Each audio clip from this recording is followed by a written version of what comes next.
और झारखंड अब भारतीय हॉकी की नर्सरी के रूप में उभर रहा है। बता दें, झारखंड को हॉकी की नर्सरी राज्य माना जाता है, जिसने देश को कई इंटरनेशनल हॉकी प्लेयर दिए हैं। झारखंड को इस साल 5 SGFI प्रतियोगिताओं के लिए मेजबानी मिली है, जिनमें हॉकी भी शामिल है। राज्य में लगभग 27 से 31 जनवरी तक 69वीं राष्ट्रीय स्कूली खेल प्रतियोगिताओं के तहत अंडर 17 हॉकी प्रतियोगिता का आयोजन किया जा रहा है।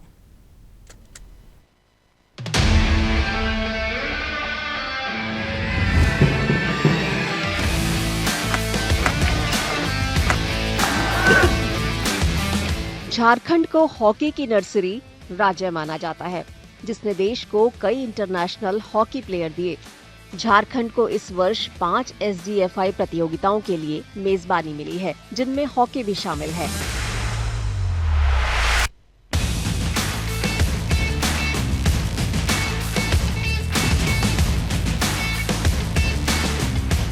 राज्य में 27 से 31 जनवरी तक 69वीं राष्ट्रीय स्कूली खेल प्रतियोगिता के तहत अंडर 17 हॉकी प्रतियोगिता का आयोजन किया जा रहा है।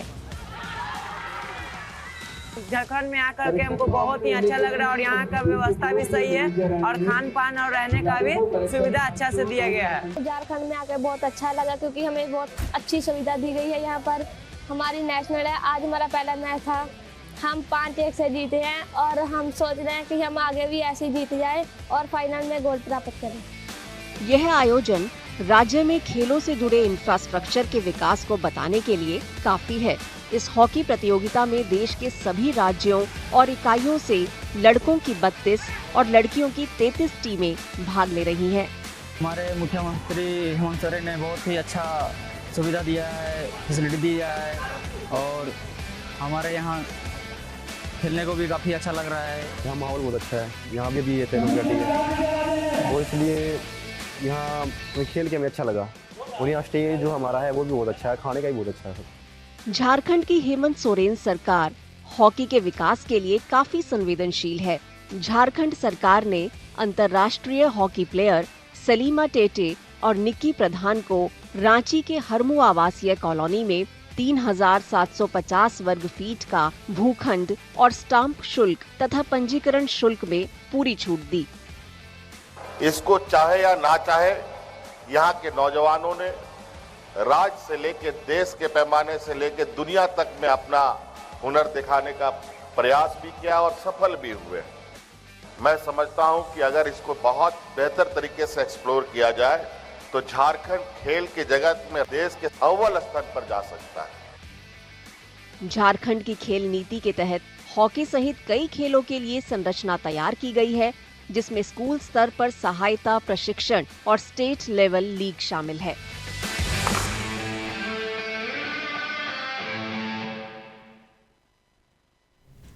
और झारखंड के जामताड़ा से एक बार फिर साइबर क्राइम की बड़ी खबर सामने आई है। पुलिस ने योनो ऐप के नाम पर ठगी करने वाले गिरोह का पर्दाफाश करते हुए 4 शातिर अपराधियों को गिरफ्तार कर लिया। बता दें कि एसपी राजकुमार मेहता ने बताया कि आरोपी फर्जी लिंक भेजकर लोगों के बैंक खातों से पैसा उड़ा लेता था। अब पुलिस ने 7 मोबाइल और 8 सिम कार्ड बरामद किए हैं। फिलहाल पूरे नेटवर्क की जांच जारी है। पुलिस ने आम लोगों से अपील की है कि किसी भी अनजान लिंक पर क्लिक ना करें। थाना अंतर्गत हम लोग को लगातार सूचनाएं प्राप्त हो रही थी कि साइबर अपराधियों के द्वारा अब योनो को टारगेट किया गया है और योनो की टारगेट में मैं स्वयं इसको मॉनिटर भी कर रहा था। और जब मुझे भी कॉल आने लगी कि योनो का आपका यूज़र और आपका जो है योनो काम नहीं कर रहा है और आपको क्या दिक्कत आ रही है सर, इस प्रकार की वर्जन जो है इनके द्वारा बोला जा रहा था।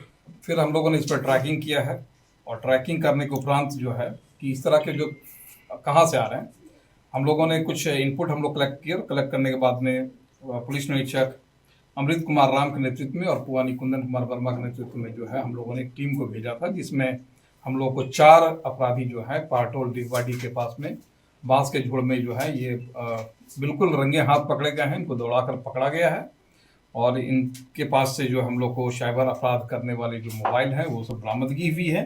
कुल 4 लोग को गिरफ्तार किया गया है, जिसमें इब्राहिम अंसारी हैं, ये अहिल्यापुर गिरिडीह से आकर के साइबर क्राइम कर।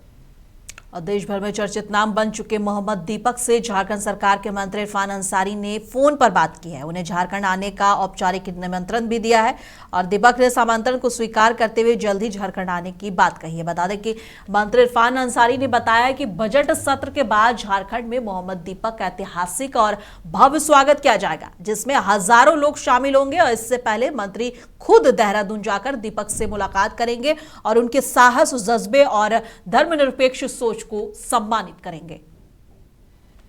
बहुत ही अच्छा काम किया। ऐसे माहौल में आपने जो काम करके दिखाया, इसकी जितनी प्रशंसा की जाए कम है। वो दीपक जी, वो मैं आपको चाह रहा हूँ कि आप झारखंड में आपको इनवाइट करना चाह रहा हूँ, आपको वेलकम करना चाह रहा हूँ मैं आपका। तो आप समय निकालेंगे? सर अभी तो मुश्किल हो जाएगा बहुत ज्यादा, क्योंकि फैमिली में भी दिक्कत चल रही है। अच्छा, कौन सी दिक्कत है? हम लोग है ना, थोड़ा मम्मी की तबीयत खराब हो रही थी, वाइफ की भी तबीयत खराब हो रही है, बेटी स्कूल नहीं जा रही है बहुत टाइम से ना। अच्छा। हाँ, तो मैं आता हूँ। उत्तराखंड कहाँ पे रहते हैं आप? एड्रेस बता। मैं कोटवा रहता हूँ सर, उत्तराखंड कोटवा। अच्छा ठीक है, तो मैं आपको घर में आके सम्मानित करूंगा आपको, क्योंकि यहाँ के लोग चाह रहे हैं इस नफरत भरी दुनिया में भी आपने जो मिसाल पेश किया, जी सर, जितनी तारीफ की जाए कम है। और मैं आपको बता दूं, मैं 3 बार का एमएलए हूं और मेरे फादर 7 बार के एमएलए रहे, मंत्री रहे और सांसद रहे। जी सर। और मेरे परिवार का हिस्ट्री है कि हम लोगों ने अंग्रेजों को मतलब उसके खिलाफ लड़ाई लड़ी और हम गोली मार दिया गया हमारे परिवार को, लेकिन सर नहीं झुकाया। बिल्कुल सर। हमारी लड़ाई ब्रिटिश से, अंग्रेजों से, आपस में भाई से नहीं है। बिल्कुल सही बात है। आजादी से पहले तो सब एक ही थे, आजादी के बाद हिंदू मुसलमान हो गए। जी दीपक भाई, जी दीपक भाई, आपने बहुत अच्छा काम किया। मैं आपको बता नहीं सकता, इतनी खुश है झारखंड में लोग आपको, लेकिन देखना चाहते हैं। मैं आपको लेके आऊंगा। बिल्कुल सर, आपका टाइम देगा थोड़ा सा ना। जी मैं जरूर आऊंगा। धनबाद में नगर निकाय चुनाव से पहले पुलिस अलर्ट मोड पर है और धनबाद के एसएसपी ने बताया कि सभी थाना प्रभारियों को हर दिन एंटी क्राइम चेकिंग अभियान चलाने का निर्देश दिया गया है। अभी फरवरी में एग्जाम ड्यूटी चल रहा है, नगर निगम चुनाव भी है, इसको लेकर के भी सभी अधिकारियों को दिशा निर्देश दिया गया है। और माह जनवरी में सबसे अच्छी परिणाम ये रही है कि कुल 950 अभियुक्तों के विरुद्ध सर्विलांस प्रोसीडिंग्स, निगरानी प्रस्ताव खोला गया है। उसको और बढ़ाने के लिए फरवरी में निर्देशित किया गया है, ताकि जितने भी क्रिमिनल्स पिछले 5 साल में जेल गए हैं धनबाद जिला से, सभी पर हम लोगों का है कि निगरानी प्रस्ताव खोलना है। अभी फरवरी में ये टारगेट दिया गया है कि अगले 1 सप्ताह तक हम लोग वारंट और कुर्की के निष्पादन का मुहिम चलाएंगे, आज से ही स्टार्ट करते हुए। तो जो वारंट और कुर्की का पेंडेंसी है उसको कम करना है और जितने वारंटी है उसको गिरफ्तार करके जेल भेजना है। ये law and order point of view से भी और इलेक्शन के पॉइंट ऑफ व्यू से भी ये दिशा निर्देश दिया गया है। तो ओवरऑल काफ़ी सेटिस्फैक्ट्री मंथ रहा और हमारा जो परफॉर्मेंस है वो काफ़ी अच्छा रहा है। ट्रैफिक के दृष्टिकोण से भी सड़क सुरक्षा माह मनाया गया था जनवरी, आप लोग देखे तो उसमें हम लोग की क्या एक्टिविटी रही है। हालांकि एक्सीडेंट का कम ना होना एक हम लोग के लिए चिंता का विषय अभी भी बना हुआ है। उसके लिए हम लोग विशेष रूप से जीटी रोड पे पड़ने वाले सभी थाना को निर्देशित किया है कि इस महीना हम लोग जीटी रोड पे कुछ एक प्लान बना करके उसका क्रियान्वयन कर रहे हैं, ताकि कम से कम जीटी रोड को एक्सीडेंट फ्री बनाया जा सके। उसके बाद हम लोग जिले के अन्य कॉर्नर में उस पर ध्यान देंगे कि कैसे कम किया जा सके। तो ओवरऑल सेटिस्फैक्ट्री रहा है। फरवरी के लिए भी दिशा निर्देश लोगों को दिया गया है और मुझे पूरी उम्मीद है कि धनबाद पुलिस जनता की सभी अपेक्षाओं पर खरी उतरेगी।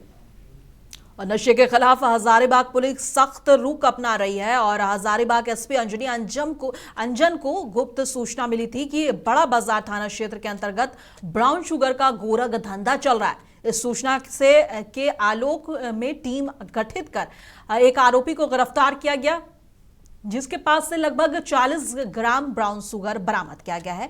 डीएसपी प्रशांत कुमार ने बताया कि गुप्त सूचना पर छापेमारी में 10,000 की नकदी भी बरामद हुई है और साथ ही आरोपी को न्यायिक हिरासत में भेज दिया गया है।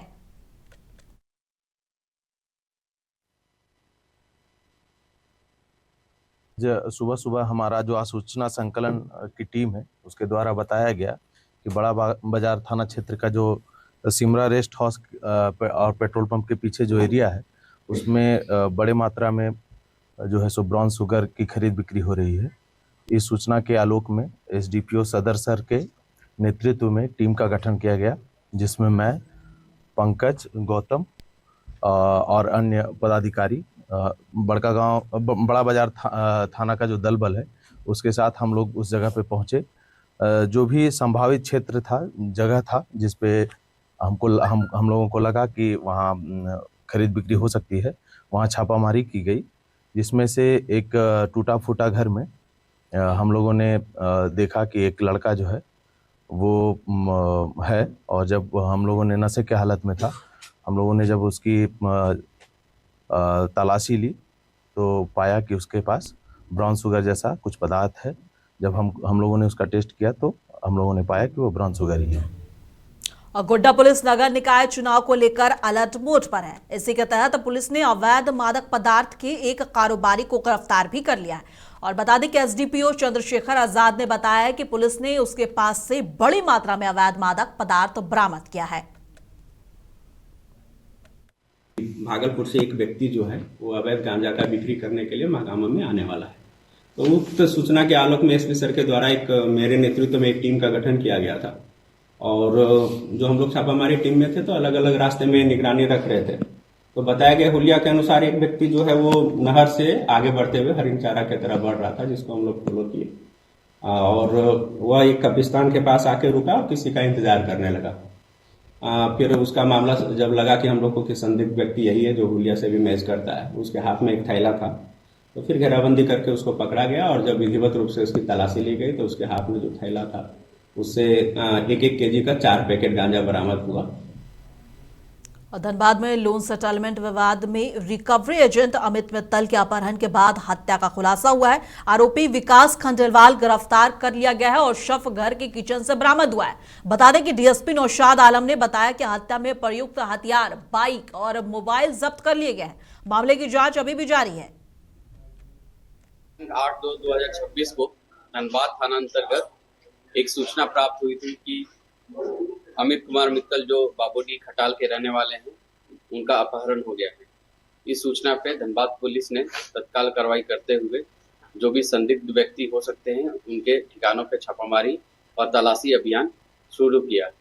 इसी क्रम में आगे के अनुसंधान के क्रम में ये बात प्रकाश में आई कि इनका एक व्यक्ति विकास खंडेलवाल के साथ उठना बैठना था।